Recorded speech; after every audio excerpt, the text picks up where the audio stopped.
Hello दोस्तों, नमस्कार। मारुति नंदन academy में आप सभी विद्यार्थियों का दोबारा स्वागत है। दोस्तों, हमने प्रथम पीढ़ी के बारे में पूरी जानकारी प्राप्त कर ली थी। अब हम पढ़ेंगे दूसरी पीढ़ी यानी सेकंड जनरेशन ऑफ कंप्यूटर के बारे में। दोस्तों, दूसरी पीढ़ी के कंप्यूटरों में वैक्यूम ट्यूब का प्रयोग जो किया गया था पहली पीढ़ी में, उसको हटाकर हमने दूसरी पीढ़ी में ट्रांजिस्टर का प्रयोग किया।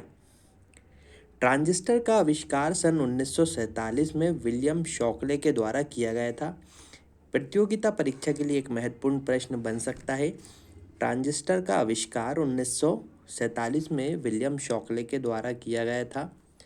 ट्रांजिस्टर एक अर्धचालक पदार्थ से बना होता है। इसका कार्य वैक्यूम ट्यूब के समान ही था, लेकिन कार्य करने की गति अधिक थी। वैक्यूम ट्यूब की अपेक्षा ट्रांजिस्टर का आकार थोड़ा छोटा तथा वैक्यूम ट्यूब की अपेक्षा अधिक विश्वसनीय था तथा लगातार विद्युत के संवहन से कम गर्म होता था, और वैक्यूम ट्यूब था जो ज़्यादा गर्म होता था और बड़ा भी आकार में था। दूसरी पीढ़ी के अगर गुण की बात करें तो पहला है पंच कार्ड के साथ साथ मैग्नेटिक टेप तथा डिस्क का प्रयोग भी सेकेंडरी स्टोरेज में होने लगा। मैग्नेटिक ड्रम के स्थान पर मैग्नेटिक कोर मेमोरी का भी प्रयोग यहाँ पर किया गया। मशीनी तथा असेंबली भाषा की जटिलता को दूर करने के लिए सरल उच्च स्तरीय भाषा जिसे हाई लेवल लैंग्वेज का विकास किया। जैसे पहली थी हमारी फोर्टान, दूसरी थी कोबाल, तीसरी स्नोबॉल और अल्गोल। इन भाषाओं का विकास यहाँ पर किया गया। दूसरी पीढ़ी प्रणाली के कंप्यूटरों का प्रयोग वायुयानों के यात्रियों के लिए आरक्षण प्रणाली यानी रिजर्वेशन के लिए किया गया। MIS जिसे बोला जाता है मैनेजमेंट इंफॉर्मेशन सिस्टम में किया जाने लगा। इसके साथ साथ टेस्लार सन 1962 में स्थापित किया गया। टेस्लार एक संचार उपग्रह कम्युनिकेशन सैटेलाइट था। चलिए दोस्तों, बढ़ते हैं आगे। आता है हमारा तीसरी पीढ़ी, थर्ड जनरेशन।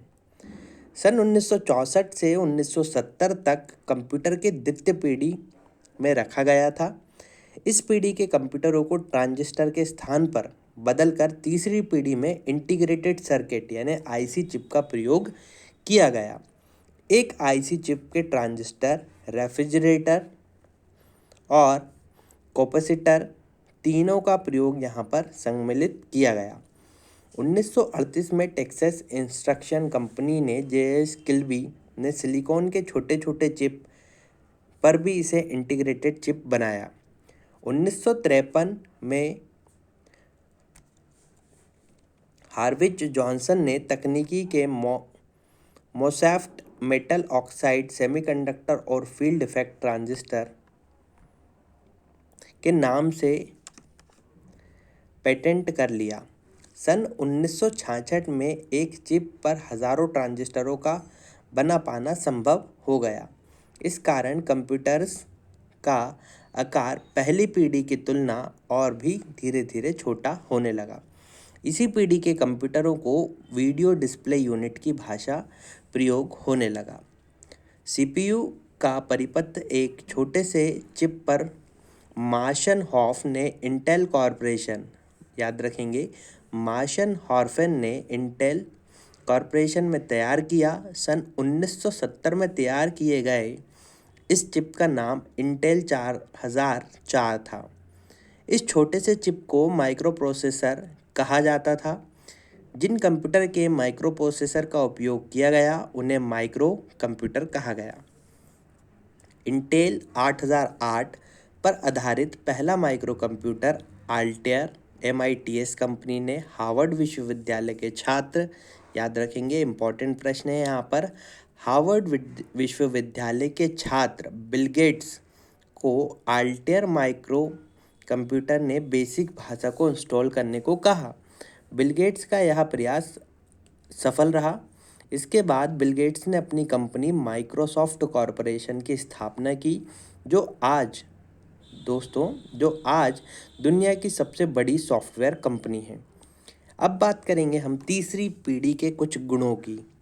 दोस्तों तीसरी पीढ़ी के गुणों की बात करें तो कंप्यूटर श्रृंखला या परिवार फैमिली की विचारधारा का चलन इस पीढ़ी में प्रारंभ हुआ। तीसरी पीढ़ी की नई उच्च स्तरीय भाषाओं का विकास जैसे बेसिक बेसिक का फुल फॉर्म है basic all purpose symbolic instruction code. इन भाषाओं का प्रयोग विकास यूज़र की आवश्यकताओं को ध्यान में रखकर किया गया। ये भाषाएं सीखने में सरल थीं। कंप्यूटर की सभी क्रियाओं को नियंत्रित करने के लिए ऑपरेटिंग सिस्टम बनाया गया। इस ऑपरेटिंग सिस्टम से सभी कंप्यूटरों को आंतरिक संचालित किया जा सका, यानी एक ऑपरेटिंग सिस्टम बनाया गया जिसे आंतरिक रूप से चलाया जा सकता था। इस पीढ़ी के मुख्य कंप्यूटर जैसे IBM का सिस्टम 1360 लाइन डैक का डिजिटल इक्विपमेंट कॉरपोरेशन कहा जाता है का program data processor PDP-1, PDP-5 और PDP-8 था। IC का फुल फॉर्म होता है इंटीग्रेटेड सर्किट का प्रयोग आरंभ हो गया।